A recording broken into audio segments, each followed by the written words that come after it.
Take the world. Take the world.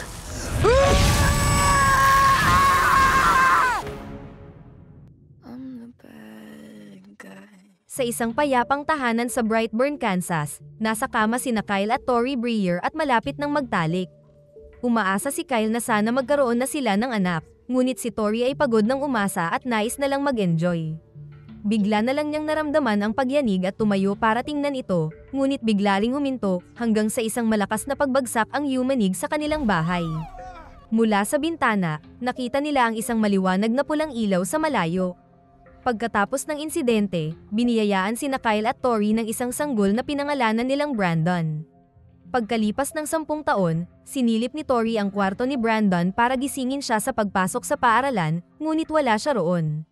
Madalas silang maglaro ng taguan, kaya't sumipol si Tori para humingi ng pahiwatig kung nasaan ito. Sumipol si Brandon pabalik, inaasar si Tori dahil malayo ito sa pinagtataguan niya. Nadala siya ng tinig ni Brandon sa kanilang kamalig. Maingat niyang siniyasat ang mga dayami ngunit wala siyang nakita. Biglang lumundag si Brandon at tinakot siya, at natawa si Tori sa kalokohan nito. Niyakap niya si Brandon at sinabing, "Palagi kang magiging baby ko." Lumabas si Kyle at pinagsabihan si Brandon tungkol sa mga patakaran sa kamalig dahil sa pag-aalala sa kaligtasan nito. Sa paaralan, tinawag si Brandon para sagutin ang tanong tungkol sa mga bubuyog at putakti. Agad siyang sumagot, ang mga bubuyog ay mga pollinator at ang mga putakti ay mga mandaragit. Isa sa mga kaklase niya, si Royce, ay tinukso siya dahil sa pagdadaldal at nagtawanan ng buong klase maliban kay Caitlin. Tiningnan siya ni Caitlin at sinabing, madalas ang mga matatalino ang namumuno sa mundo sabay nginitian siya. Kinagabihan, sinilip ni Tori si Brandon bago siya magpinta. May pulang liwanag na kumikislap mula sa kamalig at nagsimulang mangisay si Brandon sa kanyang kwarto. Natigilan si Tori sa pagpipinta at narinig ang kaluskos, ngunit nang tumigil ang pangingisay ni Brandon, ipinagpatuloy niya ang ginagawa. Nagising si Brandon at lumabas sa kanyang bintana, na naging dahilan para marinig ni Tori ang isang malakas na kalabog. Nabahala, lumabas siya para tingnan ngunit wala namang kakaiba. Paglingon niya, may naramdaman siyang dumaan sa likod niya. Tumakbo siya sa mga nakasampay na damit at nasulyapan ang likod ni Brandon bago ito biglang nawala. Nakita niya ang kamalig at naghanap doon. Natagpuan niya si Brandon na bumubulong ng kakaibang mga salita habang pilit binubuksan ang mga nakakaday ng pintuan sa sahig. Tinawag siya ni Tori ng ilang beses pero hindi siya sumasagot. Inabot niya si Brandon at nang hawakan siya, dahan-dahan itong lumingon bago nagulat at tila litong-lito. Pinakalma siya ni Tori at sinabing nag-i-sleepwalking lang siya. Ngunit sinabi ni Brandon na may naririnig siyang mga tinig. Upang hindi siya mabahala, sinabi ni Tori na wala iyon at inihatid siya pabalik sa kama. Nang silipin sila ni Kyle, nagsinungaling si Tori at sinabing nag-sleepwalk lang si Brandon pababa ng hagdan. Kinabukasan, isinalaysay ni Kyle kay Brandon kung paano siya nahihirapang alagaan si Brandon noong una nilang inampon siya.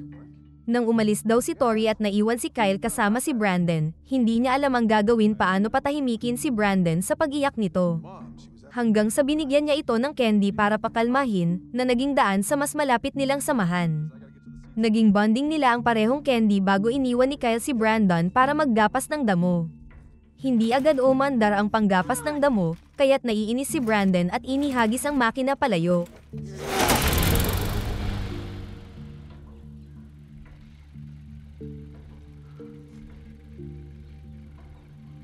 Natagpuan niya ang makina na nakabaliktad at umiikot pa ang mga talim. May naririnig siyang mga bulong na tila inaakit siyang ipatong ang kamay sa talim. Nabali ang makina, ngunit walang galos ang kamay niya. Sa ika-12 kaarawan ni Brandon, nagdiwang ang pamilya sa isang kainan kasama si Marilee, kapatid ni Tori, at ang asawa nitong si Noah.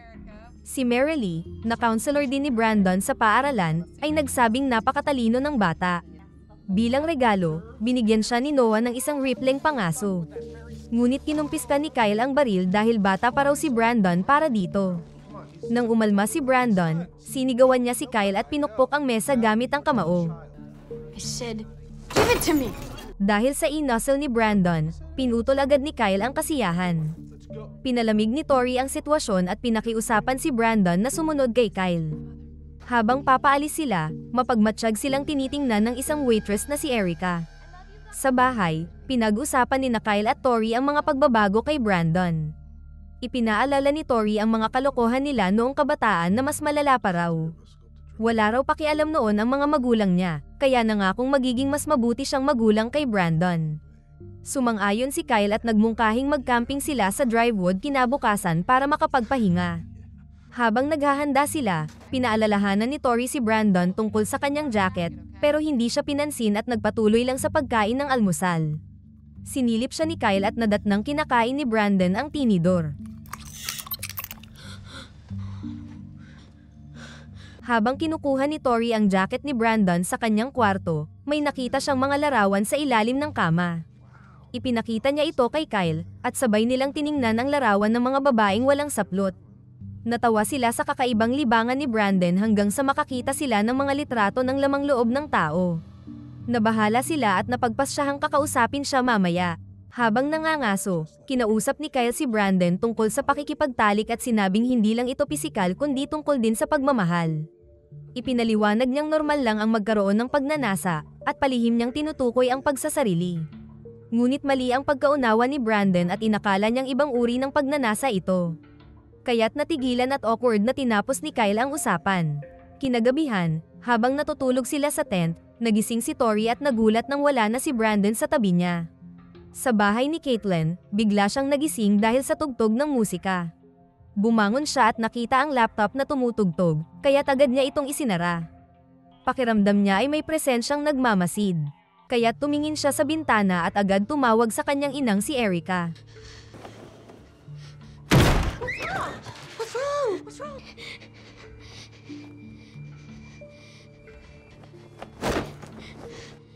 Honey, there's no one here. You have to believe me, he was right there. Who was? Brandon Breyer. Ilang oras nang nawawala si Brandon kaya nagpanik si Tori at hinanap siya sa gubat. Lumitaw ito sa likuran niya at sinabing umihilang daw siya. Sa eskwelahan, lumapit si Tori kay Marilee at ikinwento ang asal ni Brandon sa diner. Nag-aalala pa rin siya, pero pinakalma siya ni Marilee at sinabing epekto lang iyon ng pagbibinata. Napaginhawa naman si Tori sa sinabi niya. Pinuntahan niya si Brandon at nakita niyang nagdodrawing ito ng mga simbolo, pero agad itong tinakpan ni Brandon. Gabi na noon sa kamalig nang makarinig si Kyle ng ingay mula sa mga manok. Kumuha siya ng baril, akala'y lobo ang nasa paligid, pero si Brandon pala ang nakita niyang nakatayo roon. Nakakatakot ang pagkakatitig nito habang nagkakagulo ang mga manok. Pinagalitan siya ni Kyle dahil gabi na at pinapasok sa loob. Ilang minuto lang ang lumipas, nagising muli si Kyle sa ingay, at sa paglabas ay nakita niya na patay na ang mga manok. Ipinakita niya ito kay Tori at sinabing si Brandon ang may gawa nito. Iginiit ni Tori na hindi ito magagawa ng kanilang anak at lobo ang may gawa nito. Pero kahit pa ipinaliwanag ni Kyle na imposibleng lobo ang gumawa nito dahil sa pagkasira ng kondado, hindi siya pinaniwalaan ni Tori. Sa eskwelahan, nagkaroon ng trust circle exercise ang klase ni Brandon. Nang siya na ang sumunod, hinayaan siyang mahulog ni Caitlin, kaya tinawanan siya ng mga kaklase. Tinawag siyang manyak ni Caitlin kaya ayaw daw niya siyang tulungan. Ngunit pinagbantaan siya ng coach na ibabagsak siya kaya napilitan si Caitlin. Dahil sa galit, hindi binitiwan ni Brandon ang kamay ni Caitlin at pinisil ito hanggang sa mabali. Pagkatapos ng insidente, nagsama-sama ang mga magulang ni Brandon at Caitlin kasama ang sheriff sa opisina ng principal. Galit na galit si Erica sa ginawa ni Brandon sa kanyang anak at gusto niya itong ipakulong. Pero nang sabihing suspension at counseling lang ang parusa, mas lalo siyang nagalit at kinwestiyon ang tunay na ina ni Brandon, baka raw baliw ito. Ipinagtanggol ni Tori ang kanyang pagiging ina ni Brandon at pinagalitan si Erica sa pag-atake sa isang bata. Taos-puso siyang humingi ng tawad sa nangyari kay Caitlin bago umalis. Sinalubong ni Tori at Kyle si Brandon, at masama ang titig nito kay Erica habang paalis. Sa bahay, inamin ni Tori kay Kyle ang tungkol sa pag-i-sleepwalking ni Brandon tuwing gabi at palaging pumupunta sa trapdoor. Nababahala si Kyle sa pagkahumaling ni Brandon sa trapdoor dahil dito nila itinago ang spaceship na pinagmulan ni Brandon. Batid nila na si Brandon ay hindi tao at kailanman ay hindi pa nila ito nakikitang nasugatan o may dugo. Nag-aalala silang baka makapanakit pa ito ng iba. Habang nakahiga sa kama, nagising na naman si Brandon dahil sa mga bulong sa kanyang isipan. Lumabas siya sa ulan papuntang kamalig. Habang nag-iimbestiga si Tori tungkol sa pinagmulan ni Brandon, nakita niyang may pulang ilaw sa bintana.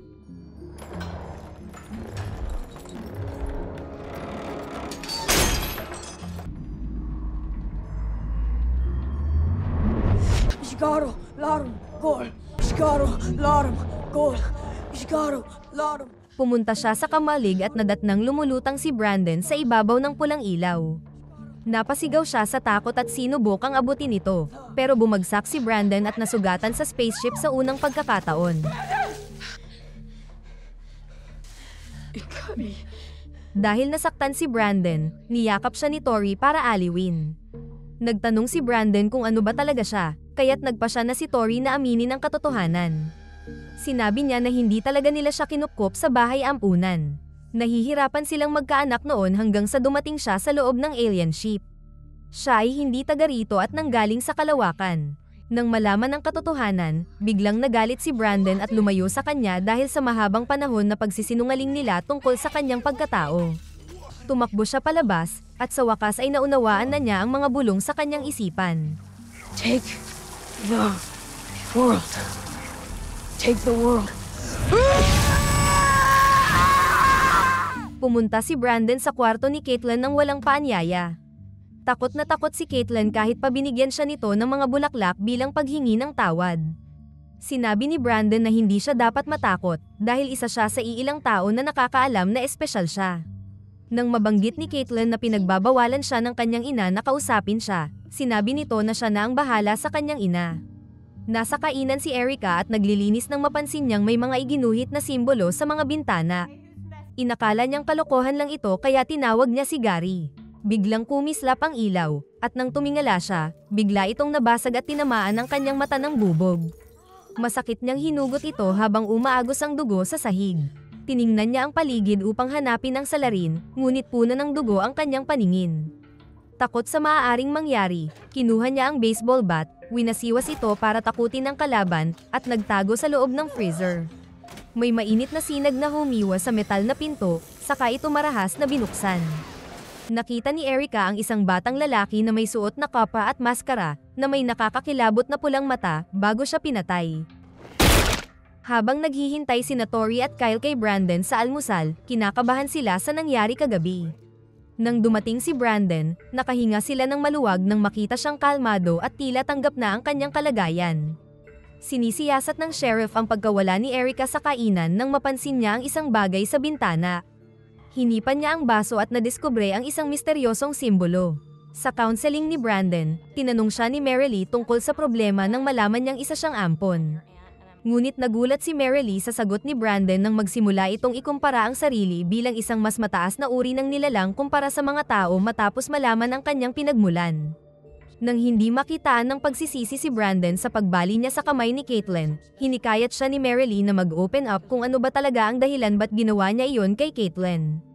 Hindi nagsalita si Brandon. Bagamat pamangkin niya si Brandon, seryoso si Marilee sa kanyang trabaho at sinabi niya kay Brandon na dahil ayaw niyang umamin, magsusumite siya ng ulat sa sheriff na guilty siya. Dahil dito, nanginig sa galit si Brandon. Sa isang bar, nagkukwentuhan sina Kyle at ang kanyang mga kaibigan tungkol sa pagkamatay ni Erica. Binintangan ni EJ si Brandon dahil sa insidente kay Caitlin, pero agad siyang humingi ng tawad ng pagsabihan.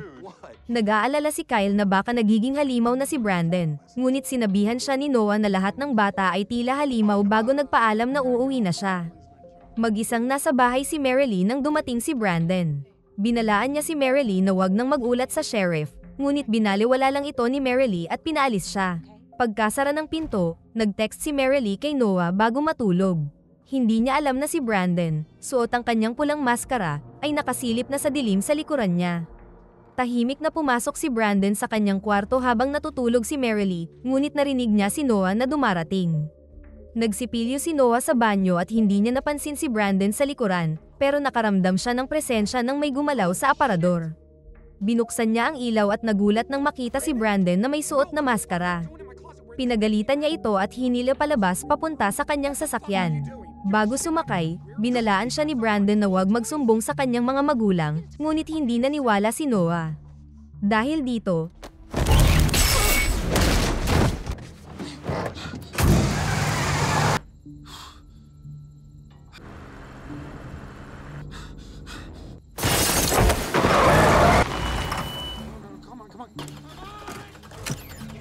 No!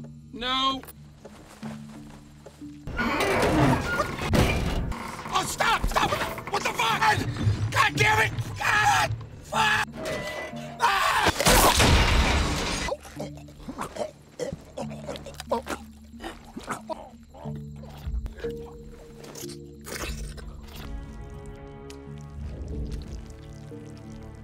pagbalik sa bahay, tahimik na nakaupo si Kyle habang si Tori ay nagpapanik na tumatawag kay Marilee.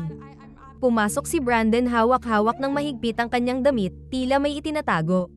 Mabilis siyang niyakap ni Tori at tinanong kung ano ang nangyari. Pero nagsinungaling si Brandon, sinabi niyang na-upset siya sa isang laro ng soccer na nauwi sa pambubuli sa kanya. Alam ni na Tori at Kyle na nagsisinungaling si Brandon. Nang tahimik na pumasok si Brandon sa kanyang kwarto, pareho silang nalito at hindi alam kung paano tutulungan ang kanilang anak na alien, lalo na't hindi madaling makahanap ng espesyalista. Sinisisi ni Kyle ang sarili, sinabing dapat hindi na lang nila kinupkup si Brandon.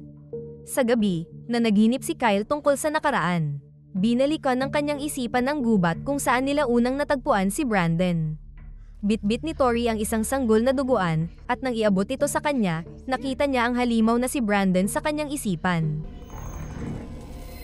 Bigla siyang nagising nang tumawag si Marilee. Pumunta ang mag-asawa sa ospital at pinakalma si Marilee, na labis ang pag-aalala sa aksidente ni Noah. Tinanong sila ni Marilee kung nakauwi ba ng ligtas si Brandon, at nagulat ang mag-asawa nang malamang dumalaw si Brandon sa kanila bago pa mangyari ang lahat. Kinausap nila si Brandon kinaumagahan at nabahala sila sa kawalan nito ng malasakit sa pagkamatay ni Noah. Maingat siyang tinanong ni Tori kung may nalalaman siya, ngunit nagsinungaling si Brandon. Nagpumiglas si Kyle at galit na sinugod si Brandon. Alam niyang ang anak nila ay isang halimaw na pumatay sa kanyang kaibigan. Hindi ito nagustuhan ni Brandon kaya't itinulak niya si Kyle. Pinaghihinalaan ni Kyle na may dahilan kung bakit itinatago ni Brandon ang kanyang damit. Habang naliligo si Brandon, pinasok ni Kyle ang kwarto nito at nakita ang damit na may bahid ng dugo. Biglang dumating si Brandon kaya agad itong itinago ni Kyle at nagkunwaring humihingi ng tawad sa kanyang ginawa. Nang ipakita ni Kyle kay Tori ang ebidensya ng krimen ni Brandon, nagbulag-bulagan si Tori. Dahil dito'y nawalan ng pag-asa si Kyle at iginiit na hindi nila tunay na anak si Brandon. Nasaktan si Tori sa kanyang mga sinabi at umalis. Samantala, habang iniimbestigahan ang aksidente ni Noah, nadiskubre ng sheriff ang parehong simbolo na nakita rin niya sa kaso ni Erica. Tinitingnan ni Kyle ang mga lumang alaala ng pagkabata ni Brandon at naalala ang pagmamahal niya rito. Nagdesisyon siyang ituloy ang plano, dadalhin niya si Brandon sa camping upang ayusin ang kanilang relasyon at iparamdam ang kanyang pagmamahal. Natuwa si Tori at pumayag na yakapin siya ni Kyle. Kinabukasan, maagang umalis sina Kyle at Brandon. Tahimik at tensyonado ang biyahe nila. Dumating ang sheriff sa bahay ni Breer at nagtanong tungkol kay Brandon. Ipinakita niya kay Tori ang litrato ng simbolo na nakita sa lugar ng aksidente ni Noah, isang kombinasyon daw ng dalawang letrang B, na tila tumutukoy kay Brandon Breer. Nagpanggap si Tori na inosente at pinaalis ang sheriff, pero alam ng sheriff na may tinatago siya. Nang pinaalis na niya ito, nagbabala ang sheriff na babalik siya. Nagmadaling pumasok si Tori sa kwarto ni Brandon at nakita ang notebook nito, puno ng parehong simbolo. Habang binubuklat niya ito, natulala siya sa mga guhit ng pagkamatay ni na Erica at Noah. Sa gubat, habang naglalakad sina Kyle at Brandon, bigla niyang binaril sa ulo si Brandon pero hindi ito tinablan. Tumayo si Brandon, walang galos, at nagulat si Kyle.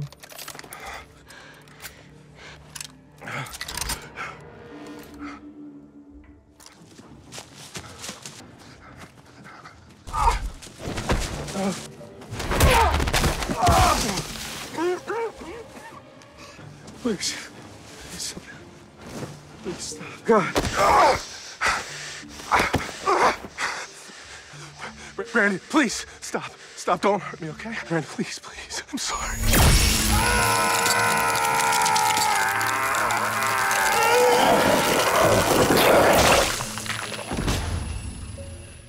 Tinawagan ni Tori si Kyle, sinasabing naniniwala na siya na halimaw nga ang kanilang anak at si Brandon ang pumatay kay Noah at Erica. Ngunit si Brandon ang sumagot. I'm home, Mom.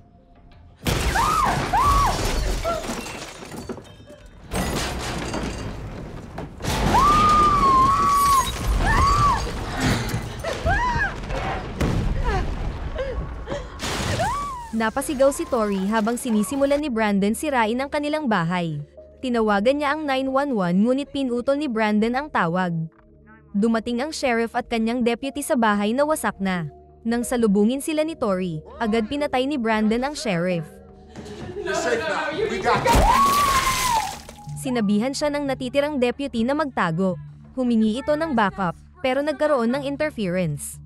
Habang naguulat ang policewoman, biglang lumitaw si Brandon sa kanyang likuran.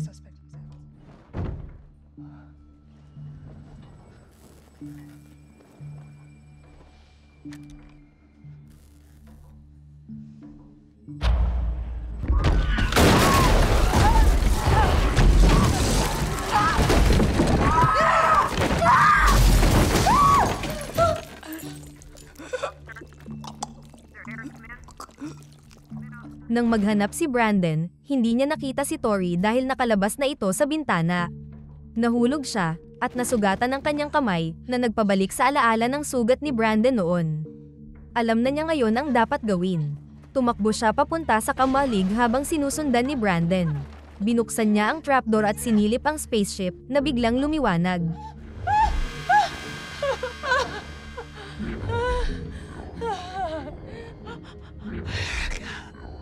Kinuha niya ang isang matalim na piraso ng metal mula sa ship at itinago ito sa kanyang likuran. Tinawag niya si Brandon, inaakit gamit ang mga sipol na parang laro nila. Nang matagpuan siya ni Brandon, dahan-dahan siyang lumapit dito, sinusubukang ipaalala ang kabutihan sa anak. Yumakap si Brandon sa kanya, at sa pagyakap na iyon, Baby boy! Oh, Brandon!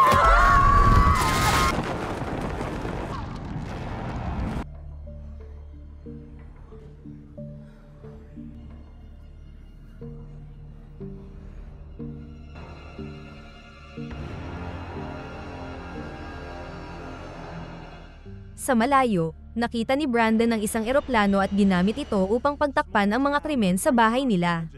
Habang iniulat ng isang news crew ang mahiwagang pagbagsak ng eroplano, wala silang kamalay-malay na kumakain ng cookie si Brandon, na tanging nakaligtas sa trahedya.